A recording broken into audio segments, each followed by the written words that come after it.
A bolo DJ Kabel a dnes vás vítam u nového videa. Je to trošku netradičné video, ale áno, urobíme si reakciu na to, ako to vyzerá v realite versus v reklame. Takže sa pokojne usadte, nezabudnite dať odber, like a zvonček a my môžeme ísť na... OK, takže a samozrejme je to v češtine. OK. OK.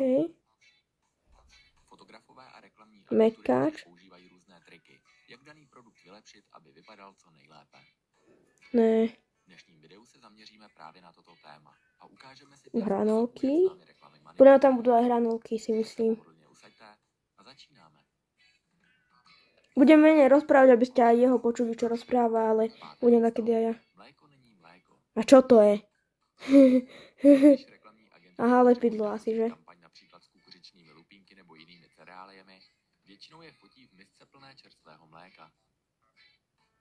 Výsledné produktové fotografie pak vypadají velmi úchvatně. Nicméně všechno není úplně tak, jak si myslíme. Možná víte, že když ráno snídáte cereálie s mlékem, poměrně za krátkou dobu v mléku zvlhnou a většina z nich se potopí na dno misky. Určitě tady nedocílíme podobného efektu plovoucích kousků ovoce, jak nám to ukazují v reklamě. Lepidlo však. Oni totiž při focení nepoužívají mléko, ale něco mnohem hustějšího. Lepidlo. Většinou se do misky nalije bílé tekuté lepidlo, Jasné. nebo třeba bílý jogurt. Ako inak. V hustotě pak cereálie krásně plavou na hladině a vznikají na první pohled tyto svěží a chutné záběry. Také cereálie by som si aj dal, také chutné, svieže, no ale nie s lepidlom samozrejme. Místo, přidaná pára. Hm. Při focení produktů, jako jsou například horké nápoje nebo čerstvě upečené kuře, je důležité, aby vypadaly, že jsou horké. Jako by byly právě vyndané z trouby a připravené ke konzumaci. Som zvedavý, že čo tam dajú. Aby bylo na fotografiích zachyceno, že se z nich ještě kouří. Takové focení je ale poměrně dlouhý proces a po každém záběru by se jídlo muselo opět přihřívat, aby zmíněný efekt páry byl alespoň trošku vidět. Kreativní fotografové si ale s tímto problémem poradili po svém.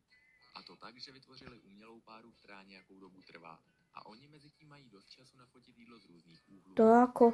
Normálne spravili. Používají k tomu takovéto vatové tamponky, které namočí a dají zahřát do mikrovlnky. Ne. Ty potom položí za jídlo tak, aby nebyly vidět.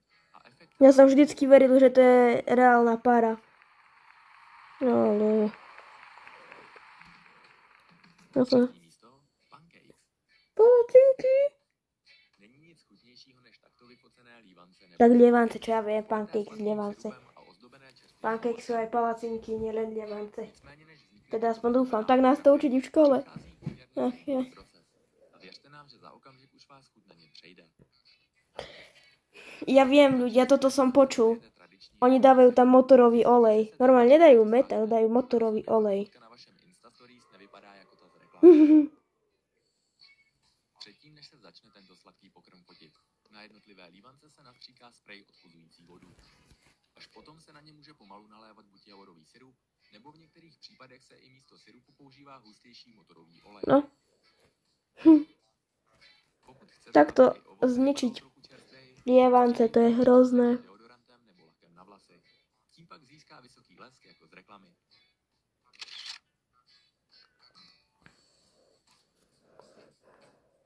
Druhé místo, bubliny a pěna. Efekt osvěžujících bublin a husté pěny je dalším trikem, který reklamní agentury... To ako robia?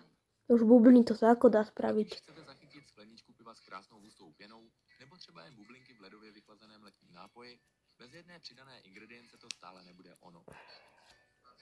Tou ingrediencí je klasické tekuté mýdlo. Ne, oni to potom napustia. Kapky mýdla do piva nijak nezměníte jeho zlatavou barvu. A navíc získáte hustou bílou pěnu, která vydrží déle. Ne. U sycených nápojů, jako je například Coca-Cola, se používají speciální chemikálie, které produkci bublinek zvyšují. Něco jako když do Coca-Coly hodíte Mentos. Môj tam radšej Mentos hodiť.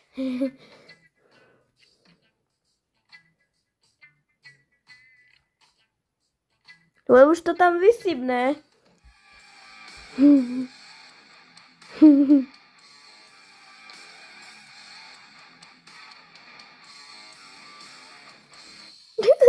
Jak sa vytrpal na zem.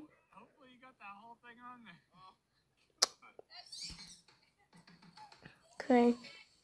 První místo, zmrzlina. Zmrzlinu to už ako vedia spraviť inak. Takový průměrný ateliér, ve kterém se fotí produktové fotografie. Schválně si všimněte všech těch světel, která jsou pak nasměrována na daný produkt a generují tak značné teplo.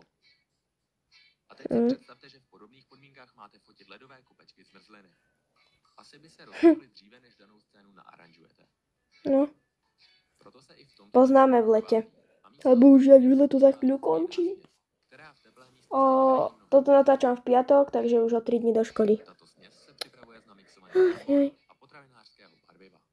Ano, takže reklamní fotky zmrzliny nejsou tak úplně zmrzlina, ale obarvené namixované brambory. Brambo, čo? Zemiaky? No tak. OK.